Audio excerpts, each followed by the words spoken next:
اعوذ باللہ من الشیطان الرجیم، بسم اللہ الرحمن الرحیم۔ تو ناظرین، آج میں یہاں پر لے کر آئی ہوں اپنی چینل پر ایک بہت ہی زیادہ انٹرسٹنگ اور بہت زیادہ پڑھی جانے والی تاریخی series, Imran series. Imran series کے جلد نمبر 10 میں تجوری کا ہنگامہ، اس میں سے ہم نے پہلا پارٹ شروع کرنا ہے آج 40 باب۔ تو چلے شروع کرتے ہیں۔ یہ ابن صفی کا نہایت ہی ولولہ خیز اور سنسنی پیدا کر دینے والا ناول ہے۔ امید کرتی ہوں کہ آپ کو یہ جرنی، یہ سفر پسند آئے گا۔ ان دنوں کوئی کام نہیں تھا، اس لیے عمران صبح سے تانپور اٹھا لیتا اور پکے گانوں کی مشق شروع ہو جاتی۔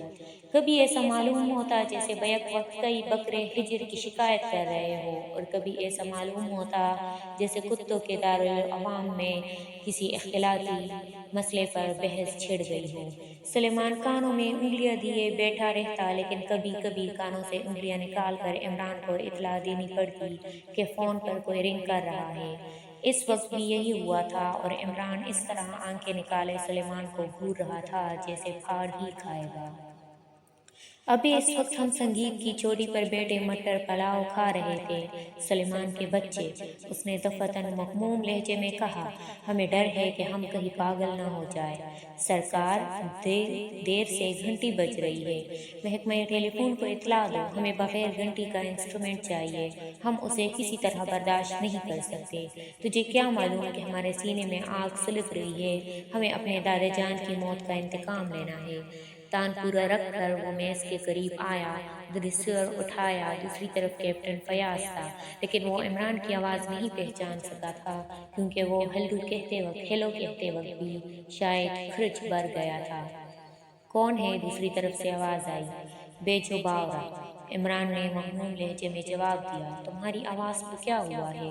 ہمیں اپنی آواز میں درد پیدا کرنے کی کوشش کر رہا ہوں۔ سپر فیاض، یعنی بالکل بیکار ہو آج کل۔ کیا مطلب؟ نہیں، میں ریاض کر رہا ہوں۔ تم بہت جلد مجھے ملک کا سب سے بڑا گلوکار، فنکار وغیرہ دیکھو گے، وغیرہ وغیرہ۔ مجھے دراصل لتا منگیشکر سے اپنے دادا جان کی موت کا انتقام لینا ہے۔ کیا بکواس چھیڑ دی ہے؟ میں غلط نہیں کہہ رہا سپر فیاض؟ دادا جان مرحوم لتا منگیشکر کے ریکارڈ سن سن کر سر دھنا کرتے تھے۔ ایک دن لوگوں نے دیکھا کہ وہ صرف گردن دھن رہے ہیں، سر غائب تھا۔ پوسٹ مارٹم کی رپورٹ نے بتایا کہ سر اس قدر دھنا گیا تھا کہ کھستے کھستے غائب ہی ہو گیا۔ اب میں نے لتا سے انتقام لینے کی ٹھان لی ہے۔ فیاض فون پر ہنستا رہا اور عمران کہتا رہا، مسٹر چرچل سے میں نے مشورہ لیا تھا، کہنے لگے جنگ سے ختم کرو، لوہے کو لوہے سے کاٹو، اور اگر کسی گلوکار سے انتقام لینا ہو تو گا گا کر اسے اتنا بور کرو کہ وہ خود ہی اپنے ہاتھوں سے گلا گھونٹ لے۔ مگر انہوں نے یہ بھی کہا ہے کہ اپنی آواز میں درد پیدا کرو۔ میں سلیمان کے بچے سے کہتا ہوں کہ اگر وہ زہر کھا کر مر جائے تو نہ صرف میری آواز بلکہ پیٹ میں بھی درد پیدا ہو سکتا ہے، کیونکہ کمبخت نے مونگ کی دال کھا کھا کر میرے کو اس قابل نہیں رہنے دیا کہ وہ اس کے علاوہ بھی کچھ اور برداشت کر سکے۔ یہ بکواس کب بند ہوگی عمران؟ فیاض نے کہا، اب میں تمہیں ایک گوجری ٹوری سناؤں گا اور تم ہرنوں کی طرح چوٹیاں بھرتے ہوئے یہاں پہنچ جاؤ گے، پھر میں تمہارے ہاتھوں میں بھی ایک تان پورا تھما دوں گا۔ یار مت بور کرو، میں جانتا ہوں کہ تم نے ابھی حال ہی میں بیجو باورا دیکھی ہے۔ نہ دیکھتا تو اچھا تھا سپر فیاض۔ عمران نے ٹھنڈی سانس لی۔ جب گیدڑ کی موت آتی ہے تو وہ کسی سنیما ہال کا رخ کرتا ہے۔ یار کیا بتاؤں، پچھلی رات خواب میں دیکھا جیسے ایک طرف میاں تانسین تشریف فرما ہے اور دوسری طرف شری بیجو باورا، دونوں بندوقیں ہلا رہے ہیں۔ نہیں شاید، ہاں تانپورے ہلا رہے تھے۔ اکبر بادشاہ بھی تشریف رکھتے تھے۔ اچانک انہوں نے فرمایا، یوں نہیں، ٹھہرو۔ پھر تالی بجائی اور ایک آدمی ہاتھوں پر ایک بڑا سا کدو اٹھائے نازل ہوا۔ بادشاہ نے اشارہ کیا اور کدو میز پر رکھ دیا گیا۔ پھر جہاں پناہ نے فرمایا، یوں نہیں، تم دونوں گاؤ۔ جس نے اس کدو کو دمبا بنا دیا وہی سب سے بڑا گائک قرار پائے گا۔ بس سپر فیاض اس سے آگے خواب دیکھنے کی ہمت نہ کر سکی، کیونکہ دونوں کے تیوروں سے معلوم ہو رہا تھا کہ دمبا بنانا تو کیا، وہ اسے ذبح کر کے بھی پھینک دیں گے۔ مگر میں کیا کروں، میری سمجھ میں نہیں آتا۔ دیپک راگ کے لیے تو کہا جاتا ہے کہ اسے چڑیا اڑا لے گئی تھی۔ یہی حال میگھ ملہار کا بھی ہوا تھا۔ اپنی کیا بیٹھ کر تارکولگا چباؤ یا کدو چھیلوں؟ میرے لیے کیا بچا ہے؟ اکبر بادشاہ کو کیا حق حاصل تھا کہ وہ سارے راگوں کا تیاپا انجام کے سامنے ہی کر آ جائے اور ہم لوگوں کے لیے کچھ بھی باقی نہ رہے؟ ویسے اگر تم سننا ہی چاہتے ہو تو میں اس وقت تمہیں بی بی شاہ کی ٹوفی کھلا سکتا ہوں۔ یار اب ختم بھی کرو، میں جانتا ہوں کہ تم آج کل بہت شدت سے بوریت محسوس کر رہے ہو، اسی لیے میں نے اس وقت تمہیں فون کیا تھا کہ بوریت رفع کرنے کا ایک بہترین نسخہ ہاتھ آیا ہے۔ اگر تم خود بھی اسی نسخے کا ایک جزو نہ ہو تو ضرور بتاؤ، میرے بغیر کیسے کام چلے گا؟ فیاض بہت خوش اور معلوم ہو رہا تھا۔ خیر، شکوہ آباد کیسی جگہ ہے؟ فیاض نے پوچھا۔ شکوہ آباد پہنچنے پر ہی کچھ کہا جا سکتا ہے، اس وقت غور کرنے کا مطلب بیان کرو۔ شکوہ آباد میں میرے بعض دوست کسی پریشانی کا شکار ہو گئے ہیں اور ان سے تعلق رکھنے والی ایک محترمہ مجھے ساتھ لینے کے لیے آئی ہے۔ ان سے انتقام لینے کا بہترین طریقہ یہ ہے سپر فیاض کہ تم انہیں میرے پاس چھوڑ کر تنہا شکوہ آباد چلے جاؤ، میں انہیں وہی لاتا ہوں، مگر تم ذرا آدمیت سے پیش آنا۔ فیاض نے سلسلہ منقطع کر دیا، لیکن جب فیاض ان محترمہ کے ساتھ فلیٹ میں داخل ہوا تو عمران دروازے کی طرف پشت کیے بیٹھا، ہٹو چھیڑو نہ، تنہائی کی نہ صرف تکرار کر رہا تھا بلکہ اسی طرح لچکتا بھی جا رہا تھا جیسے حقیقتاً کوئی اسے چھیڑ رہا ہو۔ داہنا ہاتھ تانپورے پر تھا اور باعث بھاؤ بھی بتایا جا رہا تھا، کوئی نہیں کہہ سکتا تھا کہ وہ ایک مشاق گویا نہیں ہے۔ دروازہ چونکہ کھلا ہی تھا اس لیے فیاض نے دستک دینے کی بھی ضرورت محسوس نہیں کی۔ عمران تو اس وقت چونکا تھا جب اس نے آواز کے ساتھ دروازہ بند ہونے کی آواز سنی تھی، وہ تانپورہ فرش پر ہی چھوڑ کر اٹھ گیا۔ اوہ کپتان صاحب، آئیے آئیے، تشریف رکھیے، تشریف، یعنی کہ وہ اس عورت کی طرف دیکھنے لگا جو فیاض کے ساتھ تھی، گویا وہ شلوار اور فراق میں ہی تھی لیکن لیسی نہیں معلوم ہوتی تھی۔ عمر 20 اور 25 کے درمیان رہی ہوگی، اخروٹ کی رنگت کے بال تراشیدہ اور گھنگریالے تھے، آنکھیں ایسی ہی تھی کہ انہیں پرکشش کہا جا سکتا تھا، بحیثیت مجموعی وہ ایک قبول صورت اور پرکشش عورت تھی، لیکن عمران اس کی قومیت کا اندازہ نہ کر سکا۔ آپ ہے بیگم فہمی؟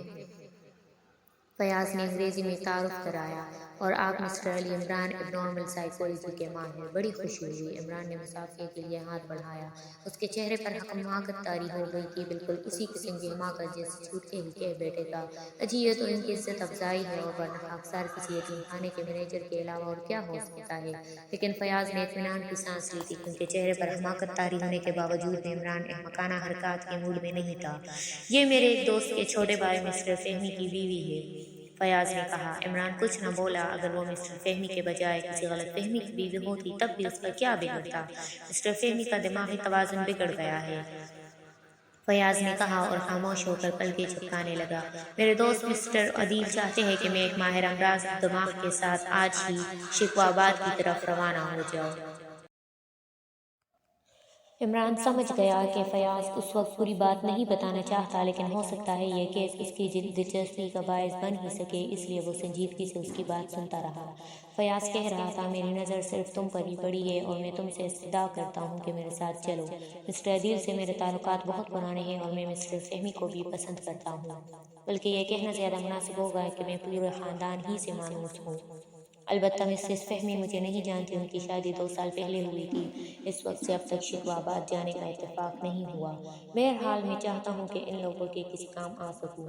قدرتی بات ہے کپتان صاحب، عمران نے سر ہلا کر کہا، میں یقیناً آپ کے ساتھ چلوں گا۔ مسٹر فہمی کی عمر کیا ہے؟ یہی کوئی 30 نہیں، غالباً 35 کے لگ بھگ ہوں گی، فیاض نے کہا، اور مسز فہمی کی طرف اس انداز سے دیکھا جیسے صحیح عمر معلوم کرنے کی خواہش رکھتا ہو۔ آپ کا اندازہ درست ہے، عورت نے کہا اور سر جھکا لیا۔ وہ بہت پریشان نظر آ رہی تھی۔ عمران نے محسوس کیا کہ اس کی آواز میں بھی ہلکی سی لرزش پائی جاتی ہے، پتہ نہیں وہ ہمیشہ اسی طرح بولتی تھی یا وقتی طور پر صرف موضوع گفتگو اس کی آواز پر اثر انداز ہوا تھا۔ عمران نے اپنے چہرے پر غور و فکر کی ساری علامتیں طاری کی اور سر ہلاتا ہوا آہستہ سے بولا، میرا خیال ہے کہ اس سے پہلے کبھی مسٹر فہمی پر اس قسم کا دورہ نہیں پڑا۔ نہیں بھائی، فیاض نے کہا، کبھی نہیں۔ ذہنی فطور کی علامات کب ظاہر ہوئی تھی؟ شاید 15 دن گزر گئے۔ فیاض ہی بولتا رہا، مسز فہمی خاموش تھی۔ اور اب کیا کیفیت ہے؟ بالکل، فیاض کچھ سوچتا ہوا بولا، یعنی کہ میرا خیال ہے کہ اب وہ کبھی کسی بھی وقت ہوش کی باتیں نہیں کرتے۔ کیوں مسز فہمی؟ جی نہیں، عورت نے مزمل آواز میں جواب دیا۔ انہوں نے ذہنی توازن کھو بیٹھنے سے پہلے چولائی کا ساگ اور بیسنی روٹنی تو نہیں کھائی تھی؟ عمران نے بڑی سنجیدگی سے پوچھا اور اس طرح چونک کر اس کی طرف وہ دیکھنے لگی جیسے اس نے لاطینی زبان میں گفتگو شروع کر دی ہو۔ فیاض نے کھنکار کر پہلو بدلا، شاید وہ بھی عمران کے اس بیتوقع سوال پر بدک جانے کا ارادہ کر رہا تھا۔ میں نہیں سمجھی، مسز فہمی نے فیاض کی طرف دیکھ کر کہا۔ کن چیزوں کے کھانے کے متعلق پوچھا ہے آپ نے؟ میں نے اپنے گھر میں یہ نام کبھی نہیں سنے۔ اوہ، فیاض نے عمران سے کہا، مسز فہمی ایرانی ہے، دیسی کھانوں کے متعلق ان کی معلومات محدود ہے۔ اچھا اچھا، عمران سر ہلا کر رہ گیا۔ غالباً اس نے یہ بیتوقع سوال اس لیے کیا تھا کہ مسز فہمی کی قومیت معلوم ہو سکے۔ بکواس زیادہ کرتے ہیں یا خاموشی سے کاٹنے دوڑتے ہیں؟ عمران نے پوچھا۔ مسز فہمی کے چہرے کی رنگت اس طرح بدل گئی جیسے اسے سوال کرنے کے اس بے گردانہ انداز سے تکلیف پہنچی ہو۔ عمران جو غور سے اس کی طرف دیکھ رہا تھا فوراً ہی مسکرا کر بولا، آپ میرے سوال سے کوئی برا اثر نہ لیجیے گا، ہم ماہرین نفسیات اکثر ایسے ہی گدھے پن کے سوالات کیا کرتے ہیں۔ میں صرف یہ دیکھنا چاہتا تھا کہ کہیں آپ کی اس پاگل پن کی وجہ تو نہیں ہے۔ خدا گواہ ہے کہ آپ کی ایک بات بھی میری سمجھ میں نہیں آئی، مسز فہمی نے غصیلے لہجے میں کہا۔ اب دیکھیے، میں نے بڑے بیتوقع انداز میں آپ سے ان کے پاگل پن کی علامات کے بارے میں پوچھا تھا۔ اس انداز نے آپ کو تکلیف پہنچائی، آپ کے چہرے سے ظاہر ہو گیا، اور میں نے اندازہ کر لیا کہ آپ نہ صرف اپنے شوہر کی عزت کرتی ہے بلکہ آپ کو ان سے محبت بھی ہے۔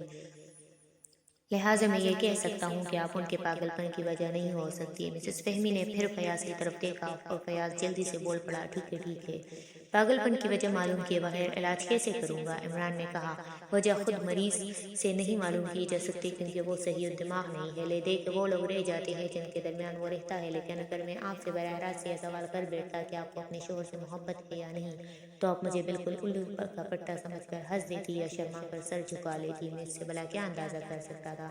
میں کیا بتا سکتی ہوں؟ مسز فہمی نے فیاض کی طرف دیکھ کر بے بسی سے کہا۔ یہی نہیں مسز فہمی، ماہر کا طریقہ کار بالکل الگ ہوتا ہے، فیاض نے کہا۔ میرے دوست مسٹر علی عمران کا طریقہ کار عجیب و غریب ہے۔ بعض اوقات یہ خود ہی آپ کو پاگل نظر آئیں گے، اتنے پاگل کہ آپ انہیں پاگل خانے تک بھجوا دینے کے متعلق سوچ بیٹھے گی۔ اوہ، عمران نے پہلی بار اس کے ہونٹوں پر مسکراہٹ دیکھی۔ ہو سکتا ہے کہ آپ کے گھر والوں کے لیے فہمی صاحب سے بھی زیادہ تکلیف دہ ہو جائے، فیاض نے مسکرا کر کہا۔ آپ جانیے، بھائی صاحب نے بڑے اعتماد کے ساتھ آپ کے پاس بھیجا تھا، مسز فہمی نے کہا۔ آپ اس کی بالکل فکر نہ کیجیے، اپنی دانست میں نے غلط آدمی کا انتخاب نہیں کیا۔ پھر یہ گفتگو یہی ختم ہو گئی تھی۔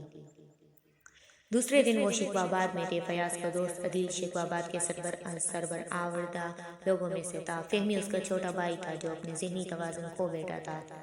مرض میں بھی زیادہ پرانا نہیں تھا۔ 15 روز پہلے اچانک اسے پاگل پن کا دورہ پڑا تھا، اور اس کے بعد سے اب تک ایک منٹ کے لیے بھی اس نے صحیح دماغوں کی باتیں نہیں کی تھی۔ پورا خاندان ایک ہی عمارت میں رہتا تھا۔ عدیل، فہمی اور شکیل 3 بھائی تھے۔ شکیل سب سے چھوٹا تھا، جس کی عمر زیادہ سے زیادہ 25 سال رہی ہوگی۔ فارغ التحصیل ہو جانے کے بعد سے اب تک بیکار تھا۔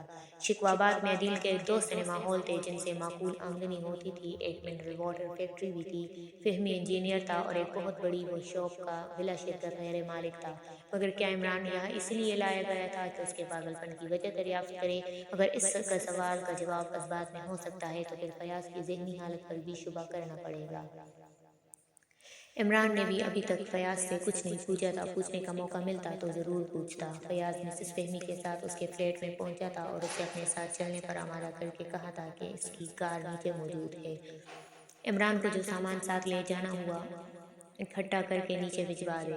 عمران نے اس جلد بازی پر احتجاج بھی نہیں کیا تھا۔ پھر راستے پر مسز فہمی بھی ساتھ رہی تھی، لہٰذا عمران کھل کر گفتگو نہیں کر سکا تھا، بلکہ اس نے تو بالکل خاموشی ہی اختیار کر لی تھی۔ فیاض بھلا کیوں چھیڑتا؟ وہ تو چاہتا ہی تھا کہ اگر عمران زیادہ بکواس نہ کرے تو بہتر ہے۔ شکوہ آباد پہنچنے پر بھی عمران کو موقع نہ مل سکا کیونکہ عدیل کیپٹن فیاض کو اپنے ساتھ لے گیا تھا۔ میں مریض دیکھنا چاہتا ہوں مسز وہمی۔ عمران نہ جانے کیوں ہکلایا۔ وہمی نہیں، فہمی، اس نے تصحیح کی۔ اوہ ہاں، معاف کیجیے، بعض اوقات ایک ہی قسم کے نام اسی طرح ٹکراتے ہیں، یا شاید۔ وہ مسکرائی۔ اس میں بھی کوئی راز ہے؟ نہیں نہیں، عمران جھٹکوں کے ساتھ سر ہلاتا ہوا بولا۔ میں ناموں کے معاملے میں عموماً چکرا جاتا ہوں، مثلاً مرفی ہے، مرفی کا ریڈیو آتا ہے نا، اب یہ مرفی مجھے جلیبی یا کلاکند بھی یاد آ سکتا ہے۔ اس کی وجہ یہ ہے کہ مرفی کے ہم وزن ہمارے یہاں ایک مٹھائی بھی پائی جاتی ہے جسے برفی کہتے ہیں۔ ویسے کیا مریض کو مٹھائیوں سے بھی شغل ہے؟ رغبت ہے، نکل آئی ناکام کی بات۔ اب نکل ہی آئی تو میں کیا کروں؟ عمران نے یتیموں کی سی شکل بنا کر کہا۔ جی نہیں، انہیں مٹھائیوں سے کبھی رغبت نہیں رہی، البتہ سیخ کے کباب بہت پسند کرتے ہیں۔ سیخ کے کباب؟ عمران یک پگ اچھل پڑا، اس کی آنکھیں متحیرانہ انداز میں پھیل گئی تھیں۔ کیوں؟ مسز فہمی خوفزدہ نظر آنے لگی۔ سیخ سیخ، عمران اپنا سر کھجاتا ہوا بولا۔ یہ سیخ سے آپ کی کیا مراد ہے؟ وہ لوہے کی ہوتی ہے جس پر قیمہ چڑھاتے ہیں، مسز فہمی نے جواب دیا۔ اوہ اچھا، وہ جو لمبے سے قیمے میں لوہے کی کھونس دی جاتی ہے۔ لمبے سے قیمے پر مسز فہمی کو ہنسی آ گئی اور عمران نے ناخوشگوار لہجے میں کہا، جو میں سمجھا تھا اگر وہی بات ہوتی تو آپ کو رونا پڑتا مسز فہمی، ٹرینیڈاڈ میں ہاتھی کو سیخ کہتے ہیں۔ میرے خدا، اگر آپ اسی طرح سمجھتے رہے تو ہم سب بھی پاگل ہو جائیں گے۔ پرواہ نہ کیجیے، پورے شہر کو پاگل ہو جانے دیجیے، میں علاج کروں گا۔ عمران چھاتی ٹھونک کر بولا۔ اتنے میں دو لڑکیاں اور آ گئیں۔ انہوں نے عمران کو تیزی سے اوپر سے نیچے تک دور کر دیکھا اور ان میں سے ایک نے مسز فہمی سے پوچھا، آپ کی تعریف بھابھی؟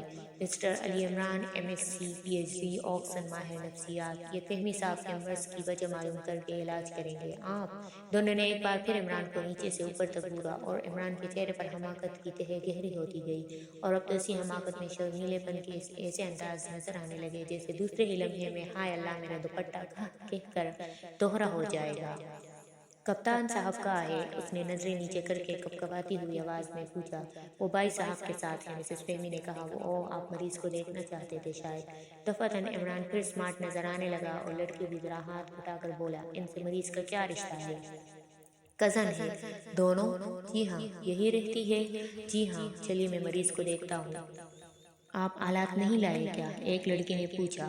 نہیں، نفسیات میں صرف بانس کا ایک 4 فٹ لمبا ٹکڑا چلتا ہے جو ہر وقت ہر جگہ دستیاب ہو سکتا ہے۔ میں بھی نفسیات کے متعلم ہوں۔ آپ نہ جانے کیسی باتیں کر رہے ہیں۔ کس جماعت میں پڑھتی ہے آپ؟ انٹر میں۔ افسوس کہ انٹر میں صرف ابتدائی نفسیات چلتی ہے، بانس کا ٹکڑا تو بہت بعد کی چیز ہے۔ مثلاً آپ نفسیات پر ریسرچ کریں تب ہی۔ میرا خیال ہے کہ ہم وقت برباد کر رہے ہیں۔ جی ہاں، چلیے۔ عمران اس کے ساتھ چلنے لگا۔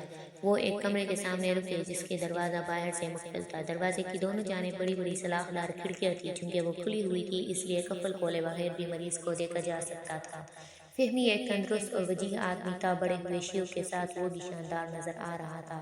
اس کا لباس تار تار تھا اور ننگے بازو پر کئی جگہ کڑنڈ جمی ہوئی خراشیں نظر آ رہی تھی۔ انہیں دیکھ کر اس نے بچیوں کی سی کلکاریاں لگائی اور کھڑکی کے قریب چلا آیا۔ میں بالکل اچھا ہوں، اب مجھے باہر نکالو، اس نے کہا اور عمران کی طرف دیکھ کر پوچھا، آپ کی تعریف؟ آپ عمران صاحب ہیں؟ بائی صاحب کے ایک دوست کے دوست؟ میرا نام عقیل فہمی ہے، اس نے سلاخوں سے باہر ہاتھ نکالتے ہوئے کہا۔ شاید وہ مصافحہ کرنا چاہتا تھا۔ عمران نے ہاتھ بڑھا دیا، پھر اس نے یہ بھی محسوس کیا کہ فہمی کافی طاقتور بھی ہے۔ اگر وہ سنبھل نہ گیا ہوتا تو پنجے کی ہڈیاں ضرور کڑکڑا گئی ہوتی۔ ویسے عمران کی نظریں اس کے چہرے پر جمی ہوئی تھی۔ دفعتاً فہمی بولا، آپ کو دیکھ کر مجھے اپنا خرگوش یاد آتا ہے جناب، جس کی مادہ کو کتے پکڑ لے گئے تھے۔ اجی، ذرا نوازی ہے آپ کی۔ عمران شرما کر بولا اور تینوں لڑکیاں بے تحاشا ہنس پڑی۔ اے جاؤ پاگلوں رایا، یہاں شور نہ مچاؤ، بندریوں بھاگو۔ دونوں لڑکیاں کھسک گئی لیکن مسز فہمی وہی کھڑی رہی۔ تم بھی جاؤ، فہمی نے بیزاری سے کہا۔ کیا میں کبوتر کا انڈا ہوں؟ اس طرح کیوں دیکھ رہی ہو؟ اے مسٹر رمضان، آپ بھی تشریف لے جائے۔ عمران کی طبیعت صاف ہو گئی۔ وہ عموماً لوگوں کے ناموں کی مرمت کرتا رہتا تھا لیکن آج خود اس کے نام کی اتنی شاندار اور کھولی ہوئی تھی کہ بس مزہ ہی آ گیا۔ مسٹر رمضان، میں کہاں جاؤں؟ عمران بوکلاتے ہوئے لہجے میں ہکلایا۔ آپ کی دم ہل رہی ہے، جائیے، مجھے ہلتی ہوئی دمیں اچھی نہیں لگتی۔ دفع ہو جائیے، پاگل نے کہا۔ دفع ہو جائیے، پاگل نے کہا۔ کیا سچ مچ میری دم ہل رہی ہے؟ عمران نے مڑ کر مسز فہمی سے آہستہ سے پوچھا اور مسز فہمی جو منہ دبا کر ہنستی ہوئی وہاں سے بھاگی ہے تو پھر اس نے مڑ کر بھی نہیں دیکھا۔ جائیے، پاگل پھر گر جا۔ دم نہیں ہل رہی، میں پکڑ کر دیکھ چکا ہوں، عمران نے اسے اطمینان دلایا۔ لاؤ میں پکڑ کر دیکھوں، پاگل بولا۔ میرے باپ بھی نہیں پکڑ سکتے، میں کسی کو بھی اپنی دم میں ہاتھ نہیں لگانے دیتا۔ میں پھر کہتا ہوں ہل رہی ہے، میں کہتا ہوں نہیں ہل رہی، تم ارتھمیٹک کے قاعدے سے بھی نہیں ثابت کر سکتے۔ عمران خون سا دکھا کر بولا، ارتھمیٹک میرے باپ کی جاگیر ہے، پاگل نے چھاتی ٹھونک کر کہا، اور میں الجبرا کا باپ ہوں۔ عمران للکارا۔ پھر وہاں ایک کی بجائے دو پاگل نظر آنے لگے۔ سارے گھر کے لوگ وہی اکٹھے ہو گئے اور فیاض عمران کا بازو پکڑ کر اسے وہاں سے ہٹانے کی کوشش کرنے لگا۔ امّے تم میرے انجینئر کی دم بنے پھرتے ہو۔ عمران پلٹ کر کھڑکی طرف کونسا ہلاتا ہوا چیخا۔ الجبرا، جیومیٹری اور ارتھمیٹک جس چیز میں جی چاہے مقابلہ کر لو۔ تم کمزور پڑتا ہوں کیا؟ یار عمران، خدا کے لیے، فیاض آہستہ آہستہ کہہ رہا تھا۔ عدیل سنجیدہ تھا لیکن عورتیں حلق پاڑ پاڑ کر ہنس رہی تھی۔ فہمی کی بیوی بھی ہنس رہی تھی، حالانکہ وہ اردو بہت کم سمجھ سکتی تھی، لیکن کم سے کم عمران پاگل تو معلوم ہی ہو رہا تھا۔ بدک تمام فیاض اسے کھینچ کھانچ کر ایک کمرے میں لے آیا اور مسز فہمی سے برابر کہے جا رہا تھا، دیکھ لیا آپ نے، میں نے پہلے ہی کہہ دیا تھا کہ آپ لوگ اس دشواری میں پڑ سکتے ہیں۔ میرے دوست کے طریقہ علاج سب سے الگ ہے، یہ سب کچھ غالباً مریض کی وجہ معلوم کرنے کے لیے کر رہے ہیں۔ پھر جیسے ہی عدیل کمرے میں داخل ہوا، مسز فہمی باہر چلی گئی۔ عدیل عمران کو عجیب نظروں سے دیکھ رہا تھا۔ یہ ماہر نفسیات ہے، اس میں شبہ نہیں، فیاض بولا، اور یہ مرض کی وجہ ضرور معلوم کر لیں گے، لیکن آپ لوگوں کو اس کے لیے 2 پاگلوں کا وجود برداشت کرنا پڑے گا۔ مگر ایسا طریقہ نہ میں نے کہیں دیکھا اور نہ کہیں سنا۔ عدیل کے لہجے میں حیرت تھی۔ میں نقال نہیں اور اوریجنیٹر ہوں، سمجھے جناب؟ عمران برا مان کر بولا۔ آپ کے یہاں کتنے ماہر نفسیات ہیں جن کا طریقہ کار آپ نے ملاحظہ فرمایا ہے؟ بھائی میں اس کے بارے میں کچھ بھی نہیں جانتا، عدیل نے بے بسی سے کہا۔ عمران برا سا منہ بنائے ہوئے دوسری طرف دیکھ رہا تھا۔ تم بالکل فکر نہ کرو، عدیل یہ سب ٹھیک کر دے گا، فیاض نے کہا، اور پھر عدیل بھی چلا گیا۔ اب دونوں وہی کمرے میں تنہا تھے۔ تمہیں تو بس موقع ملنا چاہیے، فیاض اپنی بائیں آنکھ دبا کر بولا۔ یار فیاض، میں اپنا سر کہاں پھوڑ لوں؟ جتنا تم نے کہا تھا میں نے اس سے زیادہ تو نہیں کیا۔ ٹھیک ہے مگر کم کرو۔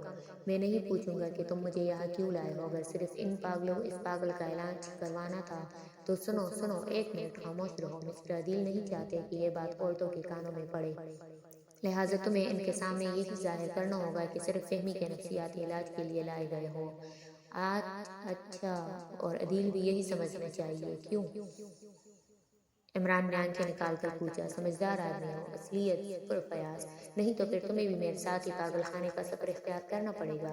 فہمی کے پاگل پن میں تو کوئی شبہ ہی نہیں ہے، لیکن اس کے ساتھ ہی کچھ اور باتیں بھی ہیں جو تمہاری دلچسپی کا باعث بن سکتی ہے۔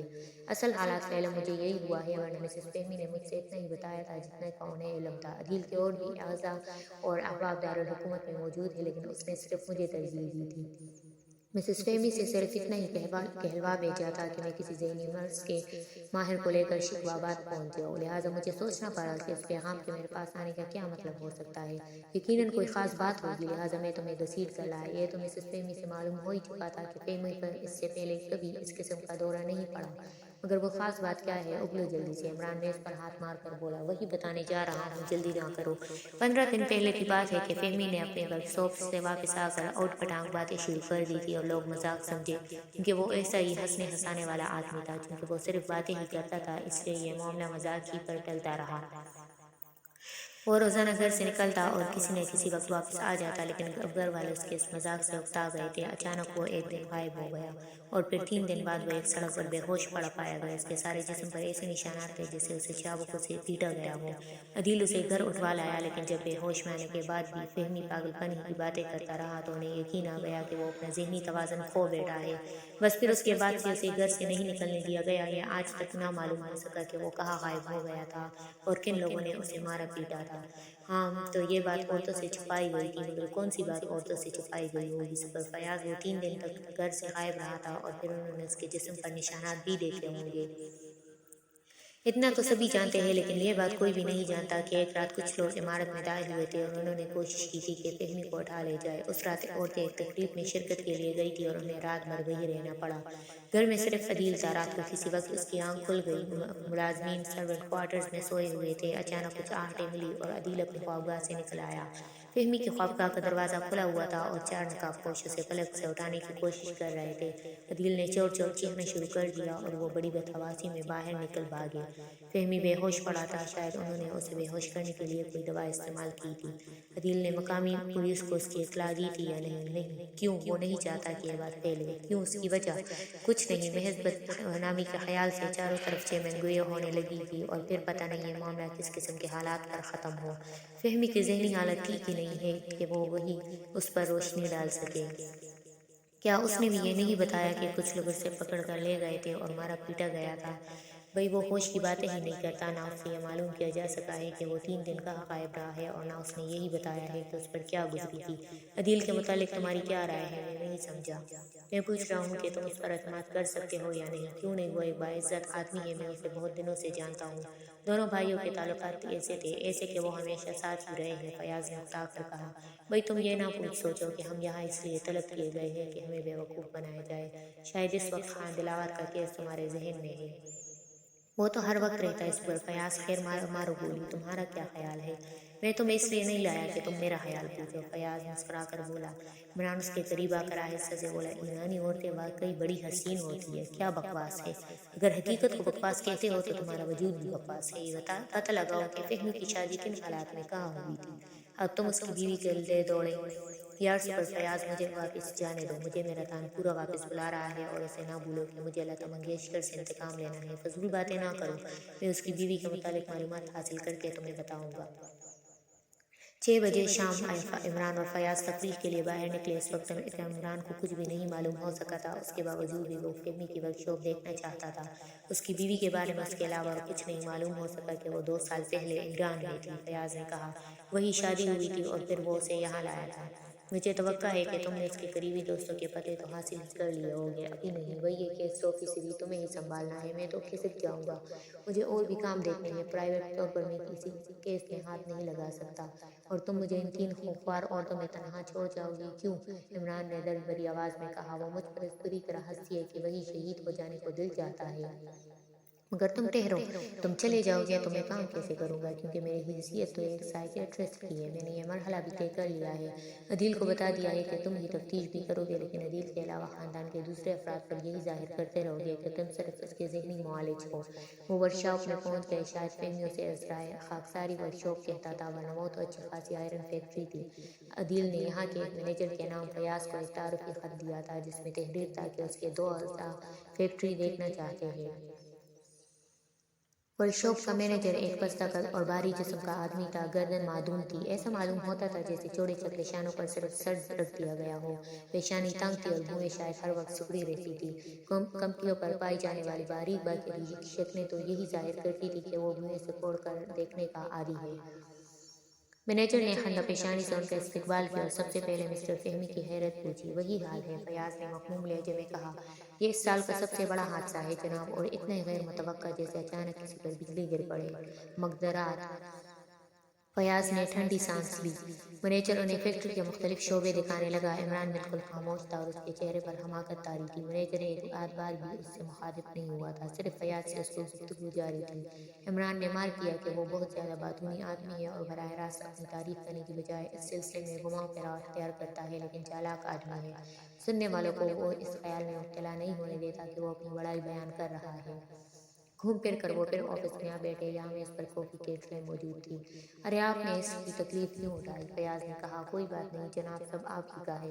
کیا بتاؤں میں فہمی صاحب کی لالچ کی وجہ سے کتنی دشواریاں محسوس کر رہا ہوں۔ وہ ایک ماہر انجینئر بھی ہے اور ایک اعلیٰ درجے کے بزنس مین بھی۔ بس یہ سمجھ لیجیے کہ ہم تو صرف حکم کے بندے ہیں۔ ان کی عدم موجودگی میں جن دشواریوں کا سامنا کرنا پڑا ہے بیان سے باہر ہے۔ تشریف رکھیے جناب۔ پھر اس نے ناک پر رومال رکھ کر 2 چھینکیں لی اور اس کی آنکھیں نم ہو گئیں۔ موسم تبدیل ہو رہا ہے، وہ نتھے پڑتا ہوا مسکرایا۔